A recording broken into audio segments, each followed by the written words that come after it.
Moo.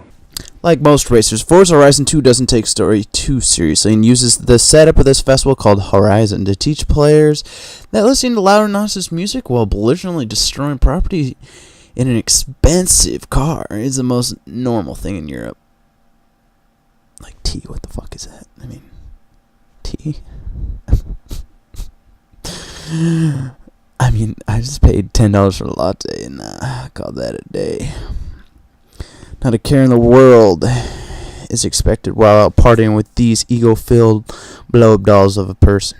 Yet, spending countless hours with them never detracted from the sleek, refreshing paint job this series has brought forth within even the littlest of areas. Luckily, my PS wasn't in the game. After beating the first couple of events, you are set free to move about the country with some of the best driving mechanics in any game in the genre, dipped in a vat of realism set by the Forza name. You can unlock new cars by completing any task in the open world, giving the player free reign on the wheel, which never makes you feel rushed to the finish. Like when your mom walks in, you masturbate to this very game. 1080p.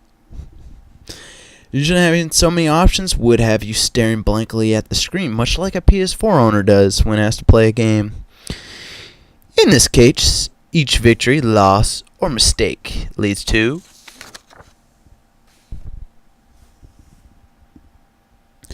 plans to further your own skills. With non-stop incentives to explore, you won't see yourself turning the game off long after your bedtime or whenever my dad gets too drunk to continue beating me.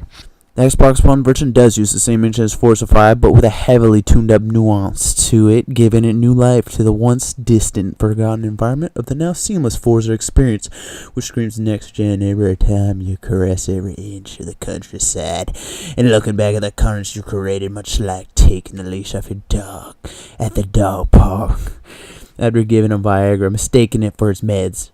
Or maybe you just did it for fun. Who knows, you sick fuck?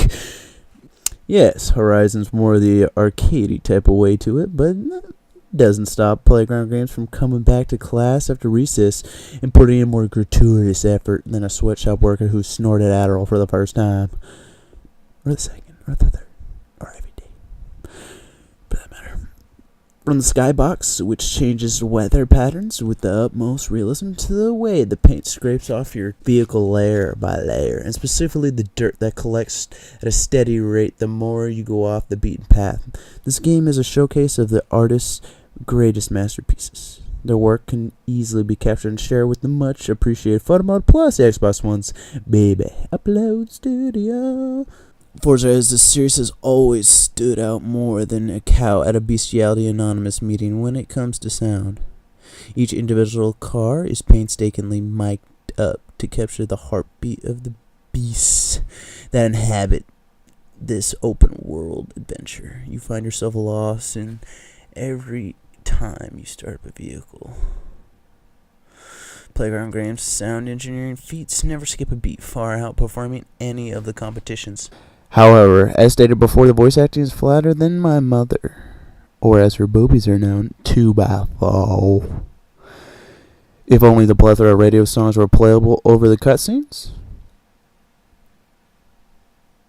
If I had it my way, I would play the car noises over the whole game. That's how soothing they are.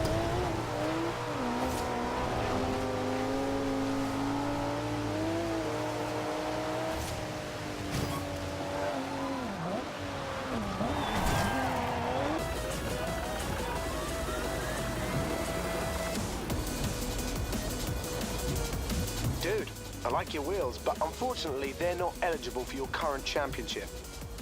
You can change back at the next event, or you can switch championships by visiting the hub. It's up to you.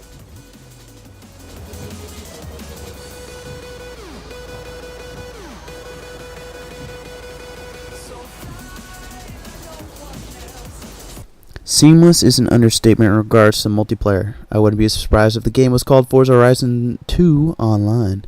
Single player gives the same competitive feel as any online match would through the wonderfully updated Dravatar. Hordes of your friends and strangers coast around your game, tearing up all the next-gen trees and awaiting your challenge by taunting the level in your face. And when a mob of them has their way with the hood of your car without stopping in the nearest store to get something nice for you, but only to show up 20 years later at your wedding, drunk, asking to borrow my cigarette from your motherfucking naked dad. It's just a kid. Having such a ridiculous premise lets the series go a little crazy with more variants of vehicles than a number of lines of coke it took to keep Lionel Richie in a music video for longer than 30-second intervals.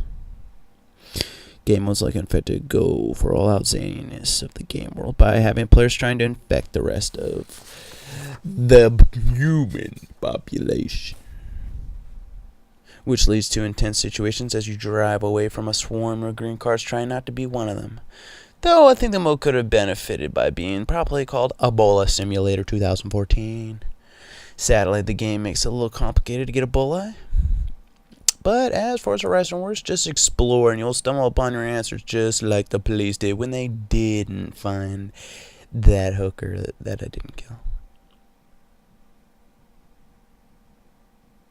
Overall, this game is pure, uncut entertainment that is ready and willing to push your competitive limits far into the horizons of a fun. Xbox players just wanna have fun.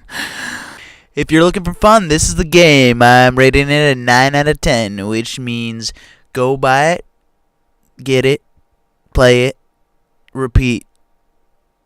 It's on, baby. Drive it in, drive it out. This is the game that makes me shout that I win. I'm so brilliant. Glad this game made me splooge. Buy it. 9 out of 10, baby.